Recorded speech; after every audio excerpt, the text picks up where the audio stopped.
بسم اللہ الرحمن الرحیم اللہم صلی علی سیدنا مولانا محمد بارک وسلم صلاۃ و سلاما علیک یا رسول اللہ صلی اللہ تعالی علیہ وآلہ وسلم۔ درس قرآن کے سلسلے میں آج سورہ بقرہ کی آیت نمبر 62 سمجھنے کی کوشش کرتے ہیں۔ اللہ تبارک و تعالی کا ارشاد ہے، ان الذین آمنوا، بے شک ایمان والے۔ یہاں ایمان والے سے مراد یا تو وہ ایمان والے ہیں جو بظاہر ایمان کا دعویٰ کرتے ہیں، زبان سے کلمہ پڑھتے ہیں، مگر دل کے اندر نفاق رکھتے ہیں، کہ دل کے اندر کفر چھپا کے رکھتے ہیں، لیکن زبان سے کلمہ کا اقرار کرتے ہیں، لوگوں کے سامنے مسلمان بنتے ہیں، جس کو اصطلاح میں منافق کہا گیا ہے۔ مومن سے مراد حقیقی مومن، کہ جو اس وقت ایمان والے تھے اور ان کا خاتمہ ایمان پر ہوا، کہ چونکہ ایمان دل کی تصدیق کا نام ہے، لیکن اگر مہلت ملے تو زبان سے اقرار ضروری ہے، اور اگر آدمی کو مہلت ملے یعنی عبادت کا وقت پائے تو اس کے لیے اچھے عمل اور عبادت کرنا یہ ایمان کی تکمیل ہے۔ تو آدمی زندگی میں ایمان کے ساتھ عمل صالح کرتا رہے، لیکن ہمیشہ اس بات سے ڈرتا رہے کہ اس سے کوئی ایسا کام نہ ہو جائے جس کی وجہ سے اس کا ایمان اس سے چلا جائے۔ اسی لیے کہا جاتا ہے الایمان بین الخوف والرجاء، کہ ایمان خوف اور امید کے درمیان ہمیشہ رہتا ہے۔ تو چاہیے کہ ایمان کے سلسلے میں آدمی خوف کھائے، زبان سے جب بھی کچھ بولے تو احتیاط کے ساتھ بولے، عملاً جب بھی وہ کوئی کام کرے تو احتیاط کے ساتھ کرے، کہ کہیں اس سے بے احتیاطی نہ ہو جائے اور اس کا ایمان اس سے چلا نہ جائے۔ تو اسی ایمان کے ساتھ وہ دنیا میں زندہ رہے، اور جب موت ہو تو ایمان کے ساتھ اس کی موت ہو، خاتمہ بالخیر ہو۔ تو یہ انسان کے لیے سب سے بڑی نعمت ہے کہ انسان کو مرتے وقت کلمہ نصیب ہو، اس کا دل نور ایمان سے روشن رہے، نور ایمان سے منور رہے۔ چونکہ حدیث پاک میں ہے کہ اعتبار خاتمے کا ہے۔ اعتبار کس کا ہے؟ خاتمے کا ہے، کہ آدمی جس حالت میں مرا اسی حالت کے اعتبار سے اس کا حساب و کتاب ہوگا، ہے نا۔ ان الذین آمنوا، بے شک ایمان والے، والذین ہادو، نیز یہودیوں۔ ہادو یہ یہود کی جمع ہے۔ یہود یہ تو ہود، یا تو ہود سے بنا ہے۔ ہود کا دو الگ الگ معنی بیان کیا گیا ہے، اور اس کا ایک معنی ہے کہ اس مذہب کے ماننے والے اپنی کتاب کو جھوم کر پڑھا کرتے تھے، ہل کر پڑھا کرتے تھے، تو اسی لیے ان کا نام رکھ دیا گیا یہودی۔ چونکہ بنی اسرائیل نے توبہ کیا تھا بچھڑے کی پوجا وغیرہ سے، اس لیے ان کو یہودی کہا گیا۔ ایک تیسری وجہ یہ ہے کہ حضرت یعقوب کے بڑے بیٹے کا نام تھا یہودا۔ ان کے 12 بیٹے تھے، تو ان کے بڑے بیٹے کا نام تھا یہودا، تو ان کے ماننے والوں کو یہودی کہا جانے لگا، تو اس لحاظ سے ان کو یہودی کہا جانے لگا کہ وہ اسی نام سے وہ آگے بڑھے، اور آج تک وہ آگے چل رہے ہیں۔ تو یہودی والنصارى اور نصرانیوں یہ نصارہ نصرانی کی جمع ہے. نصرانی نصر سے بنا ہے. نصر کے معنی ہے مدد کرنا. تو نصرانیوں کو یعنی حضرت عیسیٰ کی جو سچی پیروی کرنے والے ہیں ان کو نصرانی کہتے ہیں. نصرانی کو نصرانی اس لیے کہتے ہیں کہ جب حضرت عیسیٰ علیہ الصلاۃ والتسلیم نے کہا من انصاری الی اللہ کہ کون ہے جو اللہ کی راہ میں میری مدد کرے گا، تو ان کے حواریوں ان کے ساتھیوں نے کہا نحن انصار اللہ، نحن انصار اللہ کہ ہم اللہ کی راہ میں آپ کی مدد کرنے والے ہیں. تو دیکھیے پیچھے گزر چکا ہے کہ جب حضرت موسیٰ نے اپنی قوم سے کہا کہ چلو بیت المقدس چل کر وہاں جن لوگوں کا قبضہ ہے وہ ظالم ہیں، وہ لوگوں کے ساتھ ناروا سلوک کرتے ہیں، ان کی حق تلفی کرتے ہیں، تو ان کو وہاں سے باہر کر کے وہاں ہم بود و باش اختیار کریں گے، رہائش اختیار کریں گے. تو حضرت موسیٰ کی قوم نے بنی اسرائیلیوں نے کیا جواب دیا کہ تم اور تمہارا خدا جاؤ، ہم تو یہیں بیٹھیں گے، ہے نا. تو دونوں کے جواب میں کتنا فرق ہے. یہی وجہ ہے کہ یہود کبھی بھی سلطنت نہیں بنا پائے.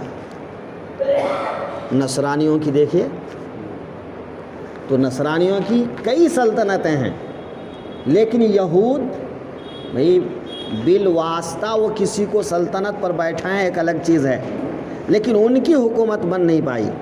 یہی وجہ ہے. تو بہرحال یہود کے مقابلے میں نصرانی نرم دل اور حضرت عیسیٰ کے معاون اور مددگار ہوئے. یہود نے انبیاء کرام کو ناحق قتل کیا، اور جو انبیاء کرام کو ناحق قتل کرے وہ کبھی بھی اللہ کا خلیفہ اس زمین پر نہیں بن سکتے. حضرت عثمان غنی رضی اللہ تعالی عنہ مدینہ منورہ میں شہید کیے گئے. مدینہ منورہ سے حضرت علی نے اپنی خلافت کہاں منتقل کیا؟ کوفہ میں. تو حضرت علی رضی اللہ عنہ نے ملک شام کو مد نظر رکھتے اور ایران کو مد نظر رکھتے ہوئے، چونکہ مدینے سے یہ دونوں جگہ دور تھی، تو اگر آنن فانن لشکر بھیجنا ہوتا، بغاوت پھیلتی، تو ایسی صورت میں مقابلہ کرنے میں دشواری ہوتی. تو حضرت علی نے پایہ تخت کوفہ منتقل کیا. پھر حضرت علی کے بعد امام حسن، ان کے بعد میں حضرت امیر معاویہ چلا گیا ملک شام، پھر اس کے بعد بغداد، کہاں، لیکن مدینے میں خلافت قائم نہیں ہوئی. کیوں؟ کہ مدینے میں اللہ کے رسول کے خلیفہ کو ناحق شہید کیا گیا. آج بھی سعودی حکومت کا دارالخلافہ مدینہ یا مکہ نہیں ہے، نجد جس کو ریاض کہتے ہیں، ہے نا. تو بہرحال اللہ والوں کے ساتھ جو عداوت رکھتا ہے ان کا یہی حشر ہوتا ہے. والنصارى اور نصرانیوں، والصابئین اور ستارہ پرستوں، کہ ایک تو حضرت موسیٰ کے ماننے کے دعوے دار تھے، ایک حضرت عیسیٰ کے ماننے کے دعوے دار تھے. ان میں سابعین سبا سے بنا ہے اور سبا کے معنی ہے نکلنا، چونکہ یہ یہودیت سے نکل کر آئے تھے اس لیے ان کو سابعین کہتے ہیں۔ یہ ان لوگوں کا اپنا کچھ نہیں تھا۔ بعض لوگوں نے یہ کہا ہے کہ یہ جو ستارہ پرست تھے یہ بھی زبور کو پڑھا کرتے تھے، آسمانی دین پر ایمان رکھتے تھے، اگرچہ ان لوگوں کے اندر بعد میں آ کر بہت ساری خرابیاں پیدا ہوئیں، لیکن یہ لوگ آسمانی کتاب اور آسمانی دین پر ایمان رکھنے والے تھے۔ لیکن صحیح یہی ہے کہ یہ سب جو ہے آسمانی دین یا آسمانی کتاب پر ایمان رکھنے والے نہیں تھے، یہ نصرانیوں اور مجوسیوں کے بیچ میں معجون مرکب تھے کہ کچھ چیزیں نصرانیوں سے ملتی تھیں اور کچھ چیزیں مجوسیوں سے۔ تو ستارہ پرست، یہ ستارہ پرست جو ہے یا تو ستاروں کی پوجا کرتے تھے یا ستاروں کے نام سے بت بنا کر ان بتوں کی پرستش کرتے تھے، تو ان کو سابعین کہتے ہیں۔ من آمنا باللہ والیوم الآخر۔ اب دیکھیے کہ ہمارے آقا صلی اللہ علیہ وسلم کے تشریف لانے سے پہلے ہر نبی کے زمانے میں ان کے طریقے پر عبادت کرتے رہے، لیکن ان کی عبادت اس زمانے تک ان کے لیے مفید تھی، نجات کی باعث تھی، لیکن جب ہمارے نبی دنیا میں آ گئے تو اب پوری دنیا کے لوگوں پر فرض ہو گیا کہ اس آخری نبی پر ایمان لے آئیں، ان کے طریقے عبادت کو اپنائیں۔ اب اگر اس کو چھوڑ کر کوئی اور عبادت کا طریقہ اپناتا ہے تو وہ عبادت کا طریقہ نجات دلانے کے لیے کافی نہیں ہے نا۔ تو نجات کا دار و مدار اب کس پر ہے؟ طریق مصطفیٰ صلی اللہ علیہ وسلم پر، حضور صلی اللہ علیہ وسلم کے دین ماننے اور اس کے عبادت کے طریقے کو اپنانے پر ہے۔ لہٰذا جو بھی چاہے وہ یہودی ہوں، چاہے نصرانی ہوں، چاہے ستارہ پرست ہوں، چاہے مجوسی ہوں، چاہے مشرک ہوں، چاہے کچھ بھی ہو، اب کسی کے لیے چارہ کار نہیں بچا ہے کہ وہ اپنے طریقے پر عمل کریں۔ سب پر فرض ہو گیا ہے کہ وہ مصطفیٰ جان رحمت صلی اللہ علیہ وسلم کے طریقے پر عمل کریں، تبھی جا کر نجات مل سکتی ہے، ورنہ نجات نہیں مل سکتی ہے۔ تو من آمنا باللہ والیوم الآخر، ان تینوں کا نام یہاں پر لیا گیا کہ ان تینوں میں سے وہ کہ سچے دل سے اللہ اور پچھلے دین پر ایمان لے آئیں۔ کیا ہے کہ نصرانیت پر عمل کیا، یہودیت پر عمل کیا یا صائبین بن کر ستارہ پرستی کیا، تو اب اگر وہ ایمان لائیں کس پر؟ ہمارے آقا صلی اللہ علیہ وسلم پر۔ یہاں پر جو ہے اللہ پر اور آخرت کے دن پر ایمان لانے کا تذکرہ ہے، کیونکہ اس وقت عام طور پر لوگ قیامت کے منکر تھے، اور ظاہر سی بات ہے کہ اگر ضروریات دین میں سے کسی کا آدمی انکار کرتا ہے تو گویا وہ پورے دین کا انکار کرتا ہے، وہ ساری چیزوں کا انکار کرتا ہے۔ تو اگر کوئی ساری چیزوں کا انکار نہ کرے مگر کسی ایک چیز کا انکار کر دے تو بھی وہ کافر ہو جائے گا، ہے نا۔ کہ آدمی کسی کام کو نہیں کرتا ایک الگ بات، ایک آدمی نماز نہیں پڑھتا ہے وہ کافر نہیں، لیکن نماز کا انکار کر دے تو کافر ہے۔ زکوٰۃ نہیں دیتا وہ کافر نہیں، لیکن زکوٰۃ کا انکار کر دے تو وہ کافر ہے۔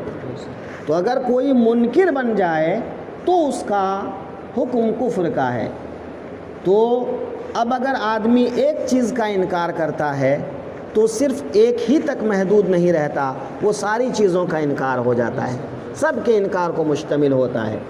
تو چونکہ اس زمانے میں لوگ قیامت کے دن پر اٹھائے جانے پر ایمان نہیں رکھتے تھے، تو اس لیے تاکیداً کہا گیا کہ جو اللہ پر ایمان لائے اور آخرت کے دن پر، چونکہ آخرت کے دن پر ایمان لانے کا جو پیغام دیتے تھے وہ ہمارے آقا صلی اللہ علیہ وسلم ہی دیتے تھے۔ تو جب کوئی آخرت کے دن پر ایمان لائے گا تو ہمارے آقا پر ضرور ایمان لائے گا، اور جب آقا علیہ الصلاۃ والسلام پر ایمان لائے گا تو نماز پر ایمان لائے گا، روزے پر ایمان لائے گا، حج پر ایمان لائے گا، زکوٰۃ پر ایمان لائے گا، یعنی ساری چیزوں پر ایمان لائے گا۔ تو اس لیے کیا کہا؟ جو آخرت کے دن پر ایمان لے آئے، وَعَمِلَ صَالِحًا، اور نیک کام کریں۔ دیکھیے جہاں جہاں ایمان کی بات آتی ہے وہاں وہاں اللہ تعالیٰ عمل صالح کا ذکر فرماتا ہے۔ کیا مطلب ہے کہ ایک انسان مومن ہو کر اگر عمل صالح نہیں کرتا ہے تو وہ انسان کامیاب نہیں ہے، وہ انسان صرف اپنے آپ کو دائمی جہنم سے بچا سکتا ہے، خلود فی النار سے بچا سکتا ہے کہ بھئی ہمیشہ ہمیشہ کے لیے، جیسے مشرکین کے لیے، کفار کے لیے جہنم ہے، وہ اس سے تو بچ جائے گا لیکن عذاب الہی کا وہ شکار ہوگا۔ اس لیے عذاب الہی سے اگر بچنا ہے اور اللہ کے انعامات کو حاصل کرنا ہے تو ایمان کے ساتھ ساتھ عمل ضروری ہے، عمل صالح، اچھے عمل، اچھے کام، نیک کام۔ تو نیکی ضروری ہے، بنا نیکی کے ایک انسان کچھ نہیں کر سکتا۔ تو یہاں کیا کہا یہ نیکی کا ذکر خاص کر؟ چونکہ اس میں سے کچھ لوگ ایسے تھے جو نیکی کا انکار کرتے تھے کہ عمل صالح کی انسان کو کوئی ضرورت، جیسا کہ نصرانی جس کو آج عیسائی کہتے ہیں، وہ کیا کہتے ہیں؟ وہ کہتے ہیں کہ حضرت عیسیٰ سولی پہ چڑھ کے ہماری طرف سے کفارہ ادا کر دیے، اب ہم جو بھی کریں کچھ فرق نہیں پڑنے والا، تو ہمارے عمل کا کوئی نفع نقصان نہیں ہوگا، ہم سب کا کفارہ تو انہوں نے ادا کر دیا ہے، اور قیامت کے دن نیکی بدی کا جو فرق ہوگا یا جو حساب کتاب ہوگا وہ عیسیٰ علیہ السلام کریں گے عیسائیوں کے مطابق، کیونکہ وہ عیسیٰ علیہ السلام کے اندر اللہ تعالیٰ کا حلول مانتے ہیں کہ بھئی وہ اللہ تعالیٰ کو الہ مانتے ہیں، لیکن حضرت عیسیٰ کو بھی الوہیت میں شریک مانتے ہیں، روح الامین کو بھی شریک مانتے ہیں، تو تین الہ کو وہ لوگ مانتے ہیں۔ تو تین الہ کو مان کر وہ لوگ کافر ہیں، چونکہ الہ فقط ایک ہے۔ تو وہ لوگ حضرت عیسیٰ کے اندر الہ کا حلول مانتے ہیں اور کہتے ہیں کہ نجات دینا یا کسی کو عذاب دینا، یہ سب کا دار و مدار، یہ سب کام جو ہے حضرت عیسیٰ علیہ السلام کے ہاتھ میں ہے، تو وہ ہمیں بخش دیں گے، ہے نا؟ تو اس لیے کیا کہا کہ نہیں، عمل صالح کی ضرورت ہے، عمل صالح کی ضرورت ہے، بغیر عمل صالح کے تمہاری بخشش، ہاں یہ ہے کہ آخر کار بخشے جاؤ گے، لیکن آخر کار بخشے جانے میں جو عذاب تم پر ہوگا، کیا اس عذاب کی طاقت رکھتے ہو؟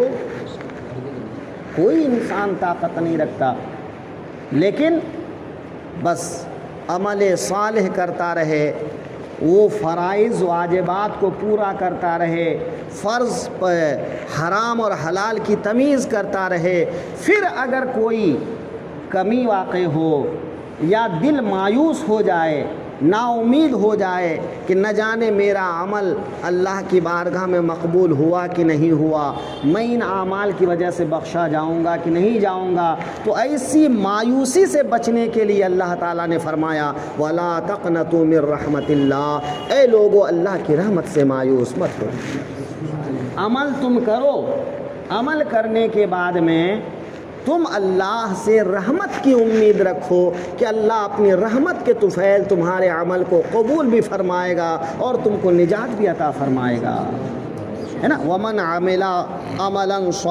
عَمِلَ صَالِحًا، اور جس نے نیک کام کیے، ہے نا؟ فَلَهُمْ أَجْرُهُمْ عِنْدَ رَبِّهِمْ، تو ان کا ثواب ان کے رب کے پاس ہے، ان کا ثواب ان کے، اور رب کتنا دیتا ہے؟